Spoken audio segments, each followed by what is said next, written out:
Member, Columbia River Revelstoke. Well, thank you very much, Mr. Chair, and I'm going to take the liberty just to recognize Kate here today and congratulate her on her achievement in Boston. You made us all very proud. All very, very proud. So We're glad she's back. we are so. We are so. That's right. Anyways, through you, Mr. Chair, to the Minister, thank you very much for the opportunity to talk to you today and ask you a few questions, and to the staff as well. I know that without them, this doesn't happen, so very appreciative of that opportunity. My questions are going to be around conservation officers, and then there's another question that I'll bring up at the end of that. And I certainly want to recognize those COs back at home. I live in a rural community, and we've got animals. I just recently, last weekend, had the first bear on my property, so they're alive and awake and doing well. And I do want to recognize those COs back at home because they're the consummate professionals, and they're doing an outstanding job. So in front of their supreme boss, I wanted to bring that to your attention because they're absolutely amazing. And I apologize for some of these questions are going to be redundant, and you've done this already, but for my sake, just humor me.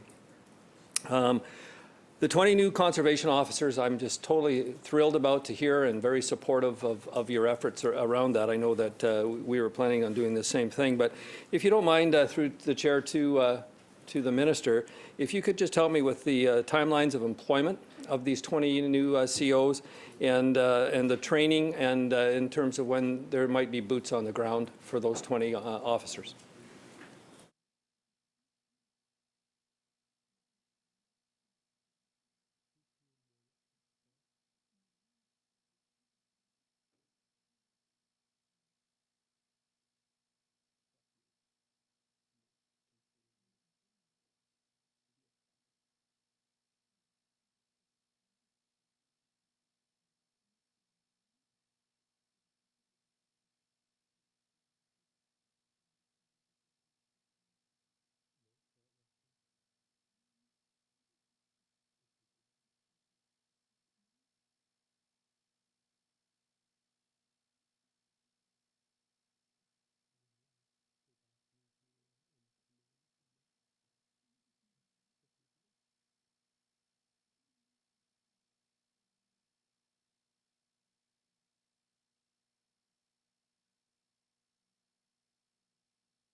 Minister.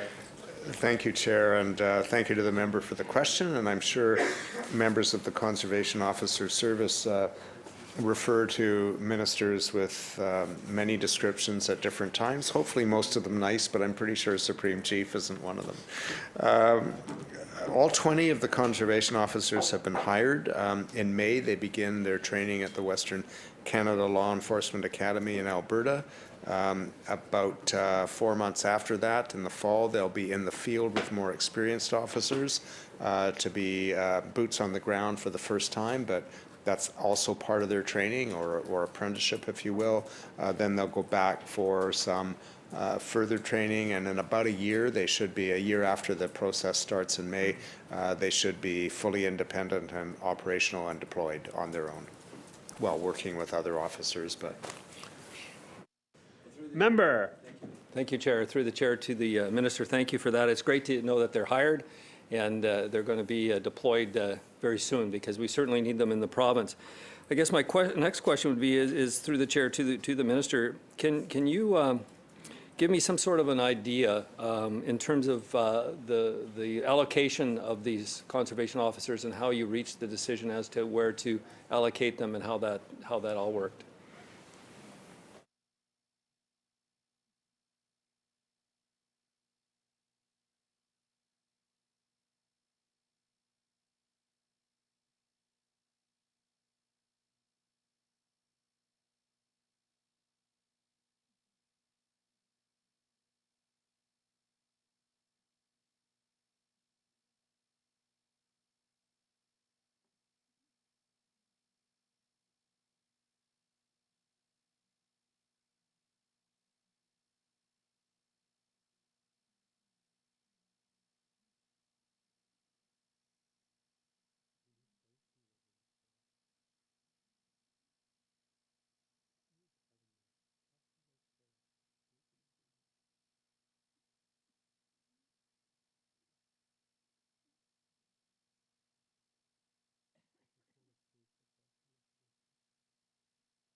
Minister.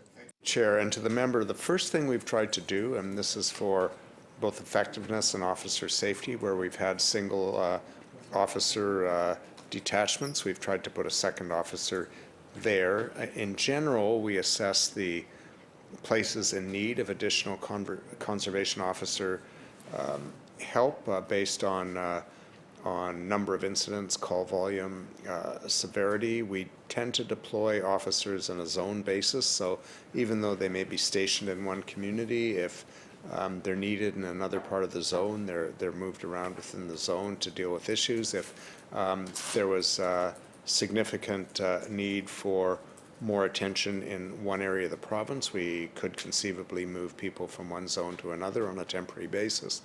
And annually, we review the demands on officers, the call volume, number of incidents, et cetera, to see if we have officers deployed in the right places or sufficient numbers.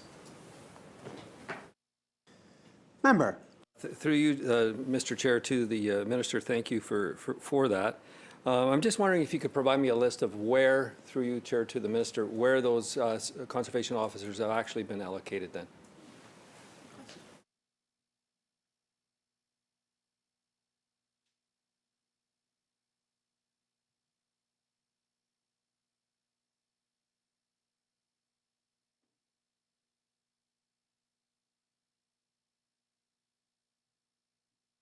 Minister. Thank you, Chair. Give me one moment.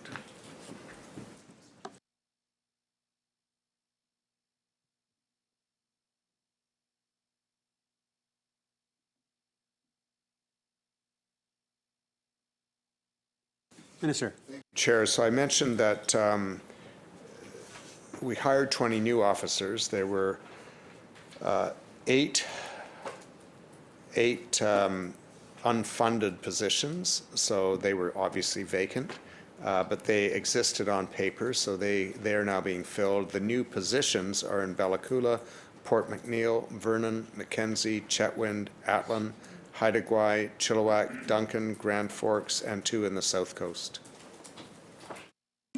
Member. Thank you, through the Chair, to the Minister. Thank you for that.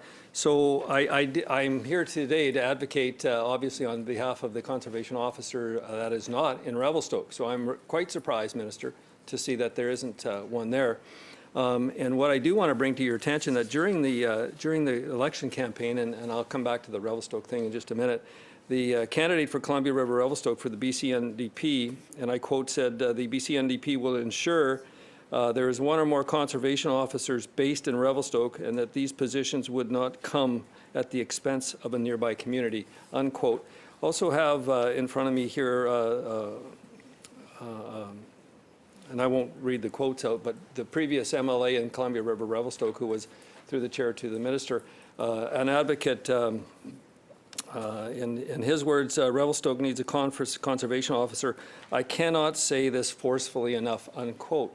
So obviously, there's folks that were with the BC NDP, so that advocated for an officer in Revelstoke. So I'm wondering if you, through the Chair, to the Minister, if you could explain the rationale. Revelstoke's very unique. It's unique in terms of its highway, and the Minister of Transportation knows that. It's very unique in terms of the conservation officer as well. In my humble opinion, it should never have been removed from that community. And I was an advocate for that even when I wasn't an MLA. So I'm wondering if the Minister can help my constituents and myself, through the Chair, to the Minister, help us understand why a much needed conservation officer in Revelstoke, because it's being serviced by 2 in Golden, which takes it away and puts undue stress upon the RCMP, who are dealing with animal issues. Quite frankly, they're not trained for that. I'm wondering if the Minister could help us understand why a conservation officer was not considered to be put into Revelstoke.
Minister.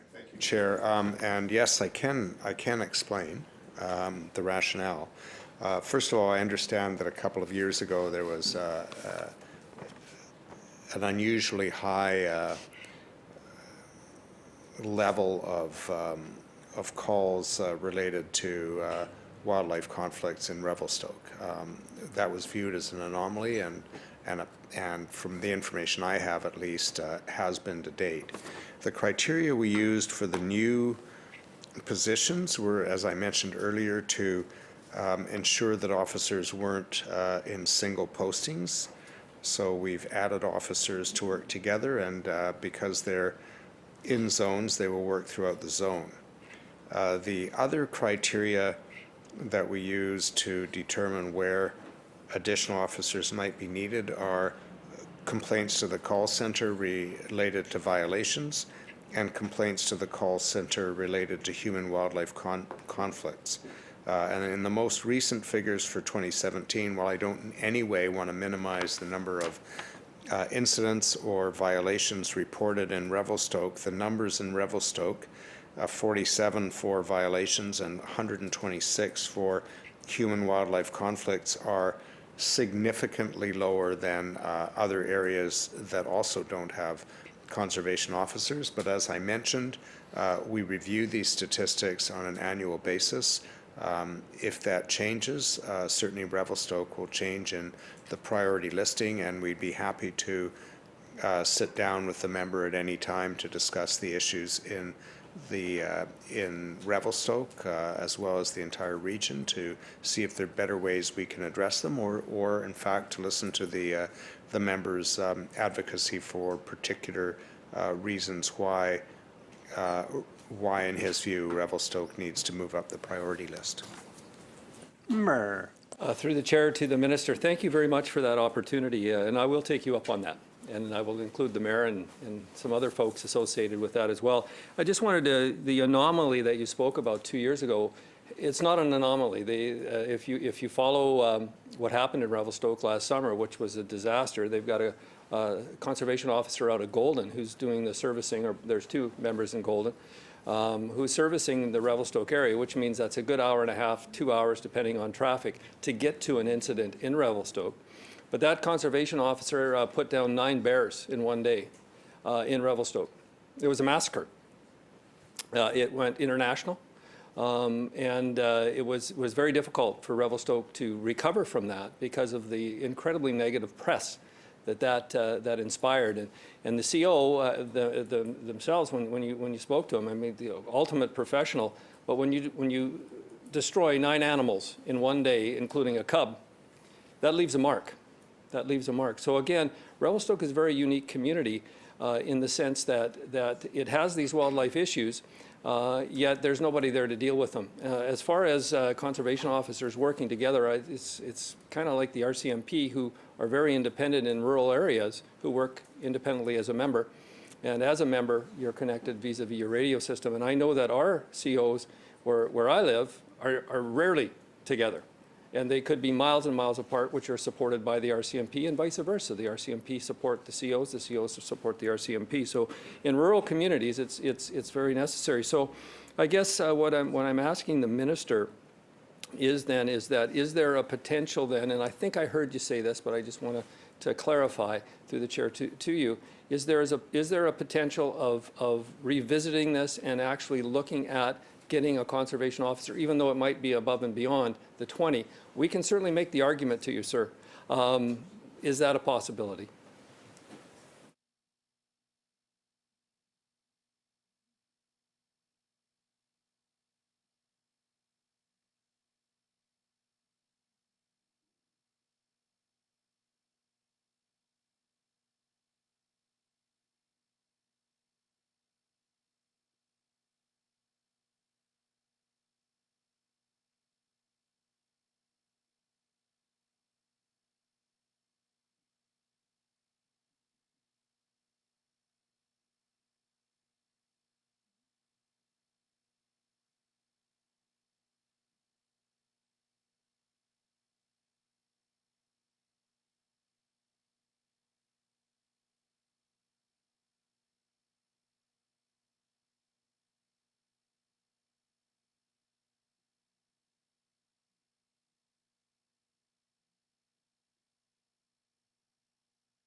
Minister. Thank you, Chair, and I appreciate the comments from the member. I want to clarify a couple of comments. While we think it's important to have COs work together in a zone, in a community, they don't always go out together, but they are there as backup for each other in much closer proximity. And the other thing I want to just say is we certainly don't think the solution to human-wildlife conflicts is to destroy animals, and I know the member doesn't believe that. That's not the preferred course of action for conservation officer service or individual officers, and I honestly I can't imagine how that officer felt having to do that in that day, but I'm informed it was very difficult. It was a very difficult situation and stressful. So we also try to deal with other measures that can preclude the necessity to or human-wildlife conflict in the first place, and the necessity to destroy animals with the Bearware program, trying to work with Revelstoke and communities across the province to minimize the conditions that lead to those conflicts. I can't say to the member that in the current budget year with our allocation that it is that I could say it would be possible to add a position in Revelstoke. What I can say is that if necessary, we will do everything we can to ensure that for the time needed, additional CO staff are available to Revelstoke if the situation arises and requires it. But more than happy, as I said earlier, to sit down with the member, to sit down with people from the local community, discuss the conditions in Revelstoke as we formulate plans for the future, and for the member to advocate for his community or other communities in his constituency is exactly what I would expect of him. Member. Thank you, Chair, and to the Minister. I appreciate those words, I really do. And one of the big jobs of a conservation officer is not necessarily just managing wildlife conflict. It's preventing wildlife-human conflict, and not having one in Revelstoke is contributing to that issue. And the city knows that they have responsibilities as well. So thank you very much for the opportunity. I will take you up on that. You know that I will. And we will arrange that. So that ends my my questions on conservation officers. And through the chair, I have been getting some emails into our constituency offices lately, and from some of the RDEK representatives as well. I'm just wondering through you, Chair, to the Minister, if you could update us a little bit on, from your ministry's perspective or your government's perspective overall, you just said at the cabinet table, where are we with the Jumbo Glacier File right now?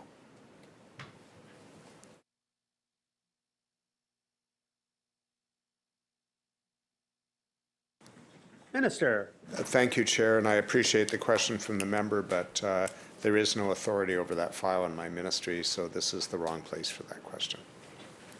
Member. Through the chair to the minister, I thought your ministry is responsible for the environmental assessment. Mm-hmm.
Minister. Thank you, Chair. And I was a little quick in the answer, but I want to assure the member that I wasn't intending to be glib.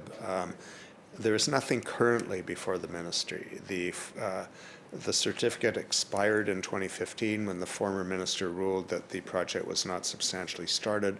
There is no application currently before this ministry. There are other issues being dealt with by other ministries. That's what I meant. Member. Chair, through you to the minister, thank you for that. I appreciate that and appreciate the time. And with that, I'll take my seat in history.